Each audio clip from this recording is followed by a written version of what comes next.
Today's guest has been in the acting business for over 30 years. Pamela has been performing professionally since childhood, and she performed in USO shows. She's a SAG-AFTRA actor since 1989, celebrating 30 years as a union member. Pamela has extensive theater, film, television crediting. And let me introduce you to my friend, actress Pamela Weaver. Welcome to the Nadia Sahari Show, Pamela. Thank you, Nadia, and thank you for inviting me to speak with your audience. I know that you are originally from Virginia, and from Virginia, where did you go? From Virginia, that was in the Tidewater area. I was performing with my siblings. We were called the Weaver Sisters, and performing in USO shows and USO clubs. Wow. From there, we moved up to the Washington, D.C. area, and I continued acting there, and then went to college, and then headed off for Las Vegas, and then started got my first feature film in Las Vegas in Butterfly with opposite Stacy Keach. Cool. And from there, it took me a while because I was too afraid to go to Los Angeles by myself. So you spent 17 years in Las Vegas. You headed for Hollywood. I took a detour before getting to Los Angeles. I ended up in San Diego and did some acting down there as well. And that is where I got hired to play my idol from childhood, which was Bob Hope. Played his best friend, Sophie Tucker, at the Super Bowl 22 for his 83rd birthday. I think that's what it was. That's great. But I was always enchanted by Bob Hope because of the USO tours, and that's where I fell in love with Marilyn Monroe. I was age 6, and after seeing her in Some Like It Hot. Oh. And then I knew for real, this is what I wanted to do with my life. I'm a Marilyn Monroe fan, and in my home, I have Marilyn Monroe all over on my walls. Then you got to come to my house. I have a bedroom suite that is nothing but Marilyn Monroe. And all my LA friends said, you have to grow up and let go of the Marilyn Monroe pictures. Oh, no. No way. No way. No way. No way. Wow, that is funny.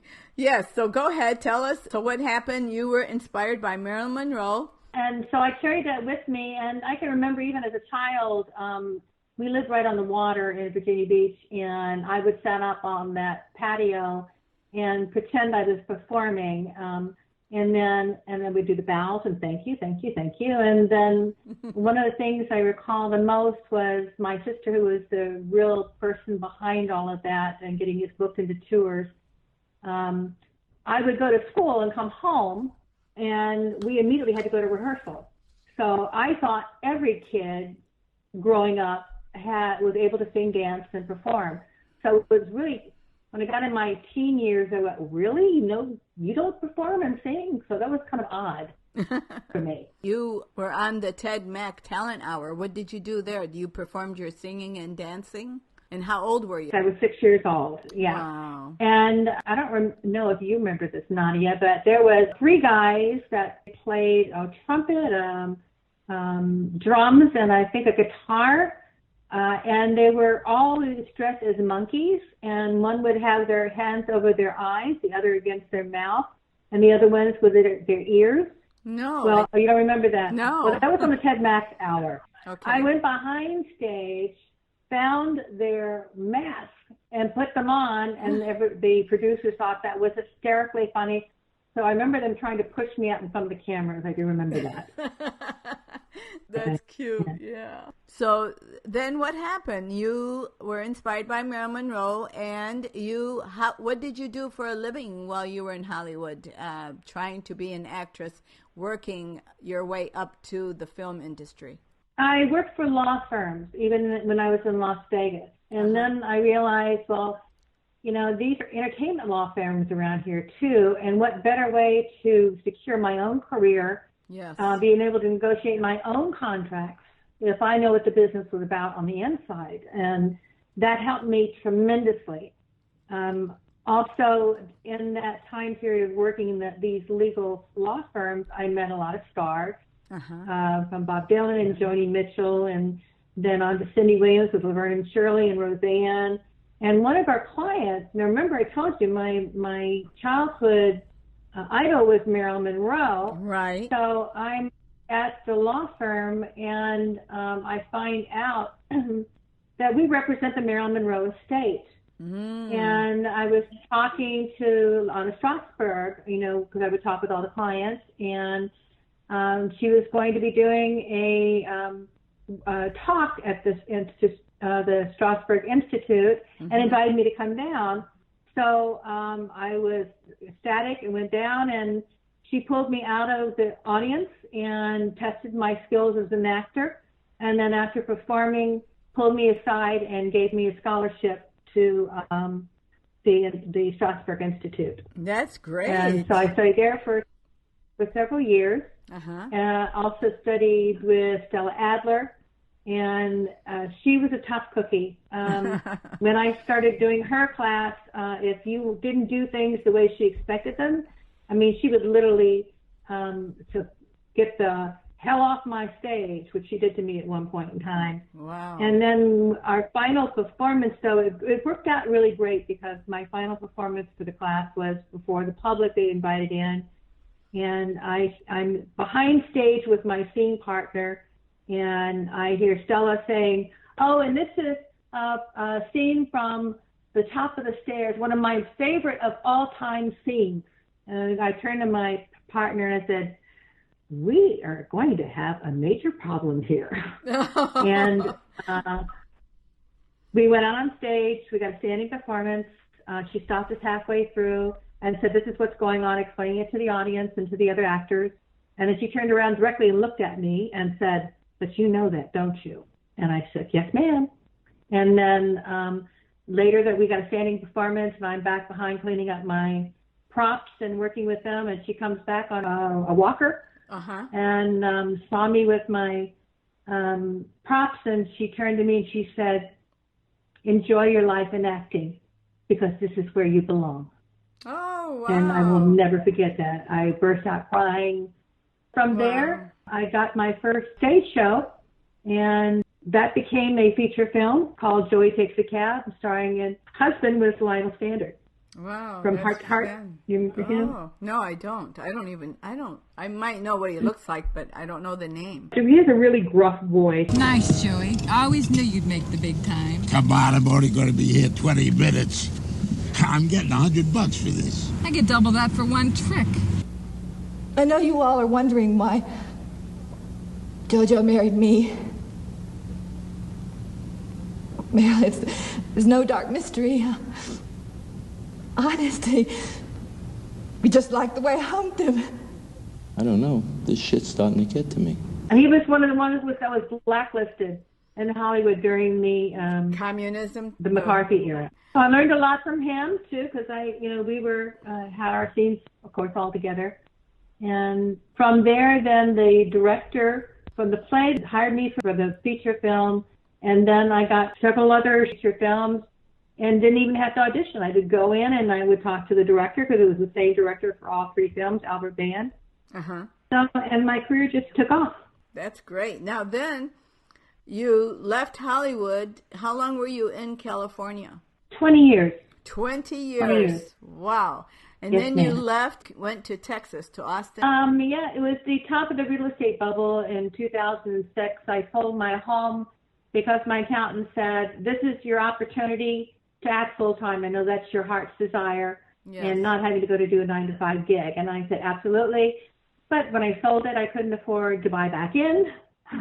And my sister and I were looking at different places around the United States, and we found Austin, Texas, found out it was a music, and they had a movie studio there. And so I packed up my stuff, and I came down to Austin not knowing anyone. And landed an agent right away, and it was like being a big fish in a little pond, and I started working right away. So even better than that, coming to Austin opened up other doors that I was not ready for. I didn't know I wanted to do that, but I was invited to a what they call a drumming session here in Austin. and met all these amazing women. They were getting ready to go to Machu Picchu, and there was one spot left, and they were leaving in 4 days, and I took that spot. Wow. And going to South America, and then the first day I was there, I injured myself, and then it was like I was being thrown into a bunch of holistic medicine and shamanism, and it was almost as if the universe said, shut up, sit down, and listen. And after 3 weeks down there, I came back to Austin, and I am in a beauty salon blabbing about, oh my gosh, everything that I learned, this ancestral knowledge that's so relevant to what we are doing today. We need that, especially the empowerment of women. And somebody's going to do a film about this. And there was a producer in that beauty salon, and he said, why don't you do it? And I said, well, I'm an actor. I've never been behind the camera. And he said, come down to Channel Austin, and we'll show you how. That was on a Friday. That Monday, I was then taking classes. 6 months later, I went down with my own camera equipment and shot a feature film in South America. Wow. That film became a feature film that is currently in worldwide distribution to this day. Wow, that's it's called wonderful. Keepers of the Light. Keepers of the Light. We'll be right back. We're going to take a short break. I can't recall the exact moment when I realized my life was out of control. But what was about to unfold would be the catalyst that would lead me on a journey of self-discovery, empowerment, and a reconnection to the whole. Mike, it's my daughter. She's been arrested. The authorities tell me if I don't take care of the kids, they're going to put them in foster care. And I was running away from my daughter's problems, and I couldn't handle them anymore. We're under this deep hypnosis for whatever reason. But to me, we need to wake up. We're running out of time. That there's a deeper Pamela inside you that need to wake up. That who you are right now is who you are, but there's deeper inside more. In the past 7 days, I am told by 3 different shamans that I have a mission. The elders say the time of being victims is over.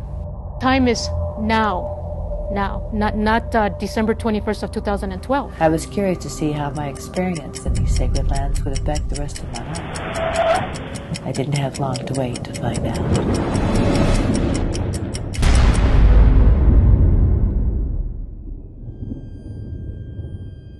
Pamela, wow, what a story you have. And you did the Keepers of the Light docudrama, which is in worldwide distribution still today. And in 2008, you formed the SAG-AFTRA Austin Actors Conservatory. Tell us about that, please. Well, in 2007, I sold my house in 2006. I took this journey down to South America. 2007, I went to my first membership meeting for the union in Austin. The board at that point in time were talking about all these opportunities for actors and what they were doing in Houston and Dallas. And so I raised my hand and I said, well, what about Austin? Isn't this where all the creatives are here in Austin? And he pulled me aside and he said, you're absolutely right. And we need something happening down here. Why don't you start it and start the conservatory?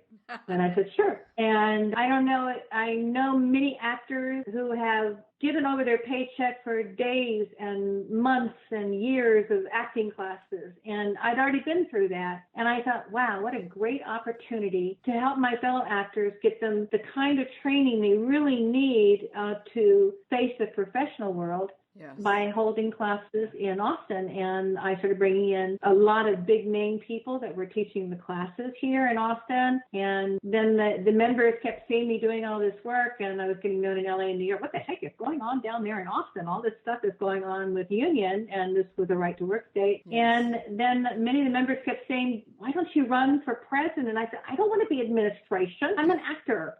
But they pushed me and said, we really need your kind of energy here. And so I did. And then in the former president asked me to be on the board. So they nominated me. I was reelected on the board. And then in 2012, when SAG and AFTRA merged, I became the very first female president for the merged union, basically. Wow. So it was pretty awesome.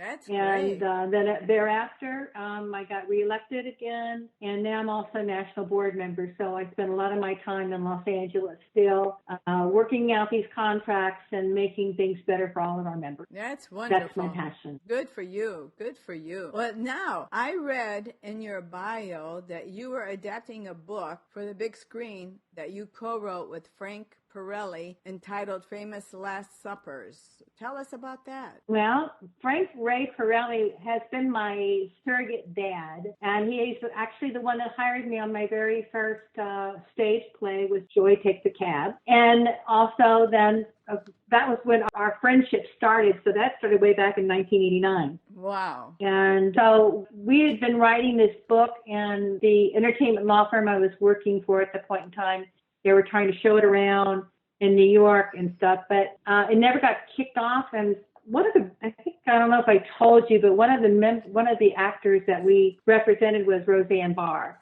No. And okay, well, one of the partners was mentioning this at a meeting, and this project that Frankie and I were working on.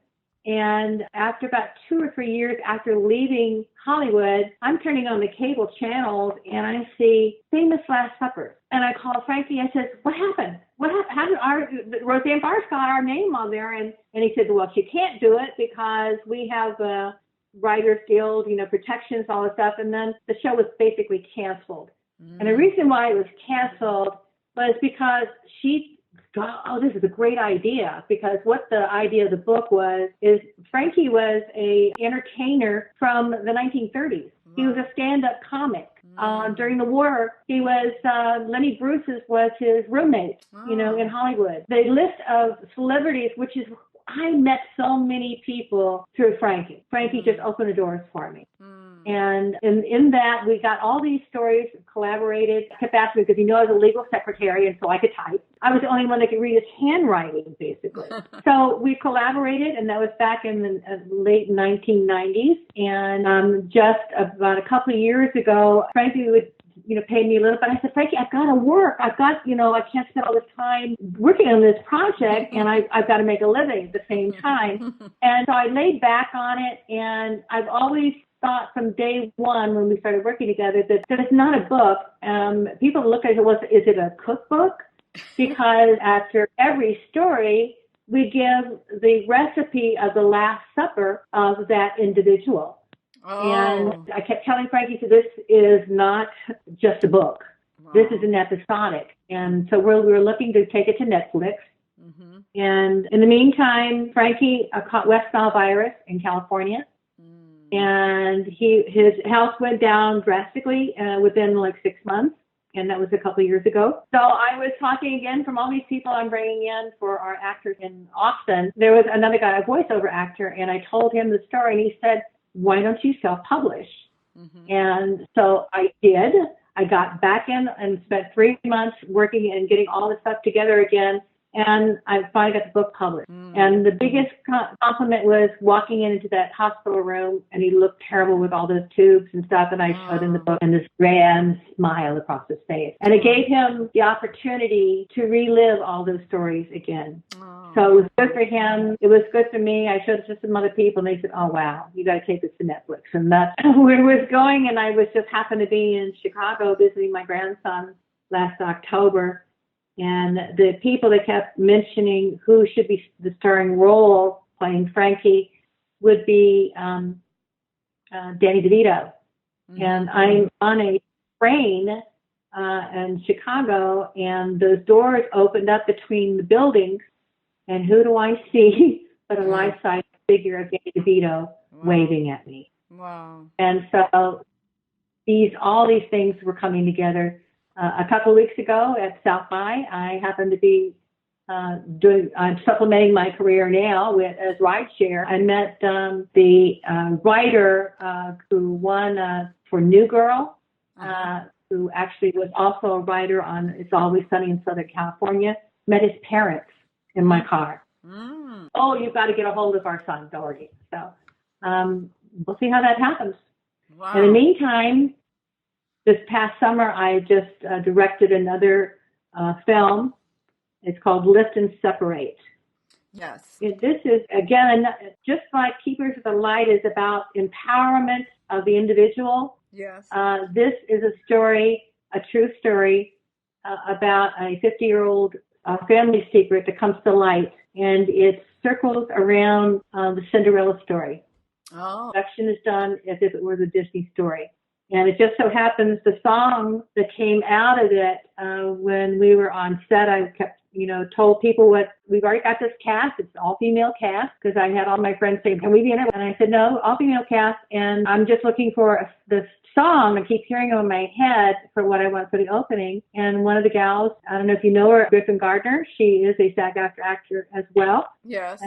Went ahead and got a hold of her. She was the last role to be cast. And at the crew meeting, she shows up at the meeting and she said, I understand you're looking for some music. And I said, well, yeah. And she stepped down a tape. We listened to it and I said, oh my God, that's exactly what I wanted. How did you know? And she said, we pasted it on Facebook. It just so happened she talked to a music composer, her friend in Los Angeles. The composer called me and said, look, I want to score the entire music of your film for free. Wow. And I said, why would you do that? Wow. And he said, because this is my story. And I said, this is an all-female cast. And I understand how this is your story. And he says, it's the same genre of what happened to me. And he explained that he was part of the rock group, The People, that were really big in the 1980s, and they were on American Bandstand. And that the entire band, after getting all this celebrity, ended up going into Scientology, turning over all of their assets to this group. And that from there, they ended up there stuck for the last 10, 15 years. And that he had just gotten out of that situation, but his family's still there. And he's forbidden to go ahead and talk to any persons on the side because they're still members of the Scientology church. That's right. So he said, you don't understand. This is my story because I had to wake up to fact to make a decision just to get into that pickup truck and go. And that's the lyrics of the song. And it just so happens that he submitted the song to the Music and Lyrics Society last September, and the Disney people over there, they heard the song, they want the song. So I think we have some things going to be happening with that particular project as well. That's great, Pamela. That is so wonderful. And you are so involved with the union, with all actors that are like-minded performers, and your childhood dreams of becoming a working actor is no longer a dream but a reality for you. You actually have made it. You've done it. I mean, and it was so brilliant for the thought to go work for entertainment lawyers. Dear Lord, I wish I would have thought of that. That was brilliant. And, to meet celebrities and to get your feet in the water there like that by meeting them and knowing them. Because as we know, it's who you know in Hollywood for you to get jobs or to get into the career of an actress or an actor. It's who you know. And back then, when you were doing it, most of the people actors were all in a family. I mean, that was a legacy of a family, and you were an outsider if you were not in the family of actors. That's absolutely true, yes. And I can tell you also, during that time period, that was about the casting couch.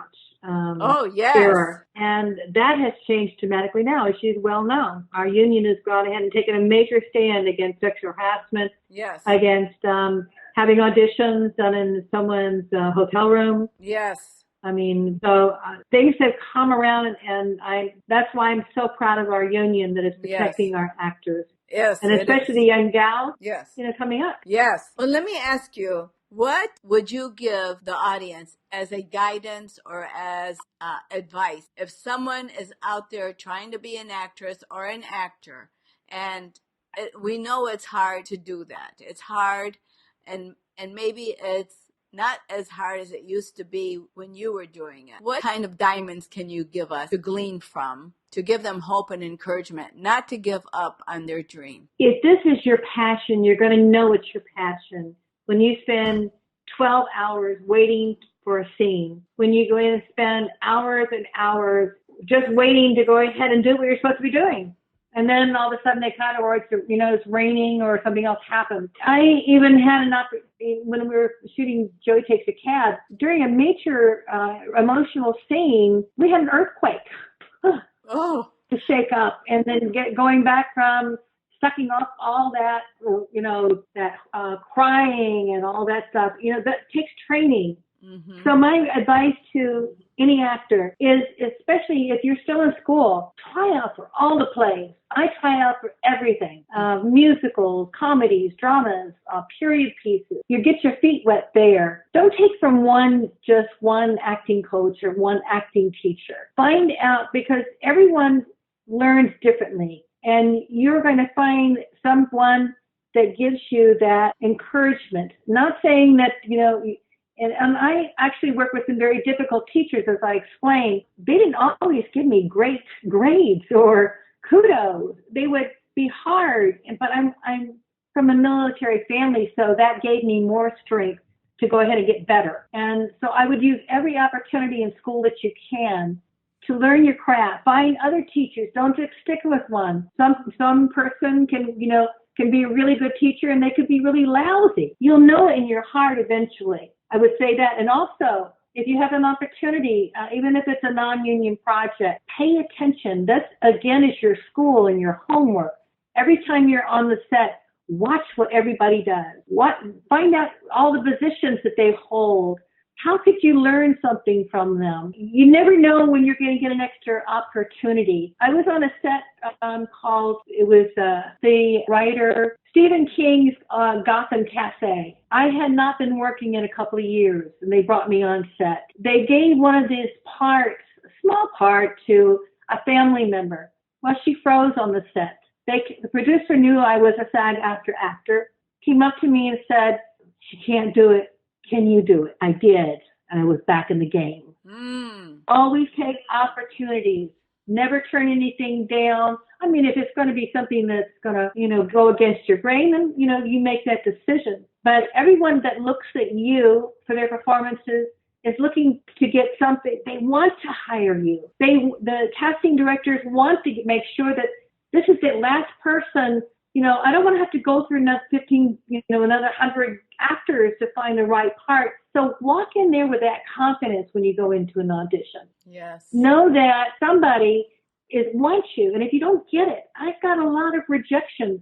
And I found that a lot of times, it wasn't my acting so much as I looked like an ex-wife. I looked like somebody's best friend that they had an anger, a feud going on with. Those are the reasons a lot of the times you don't get cast. Yes. If this is your passion, you'll know it.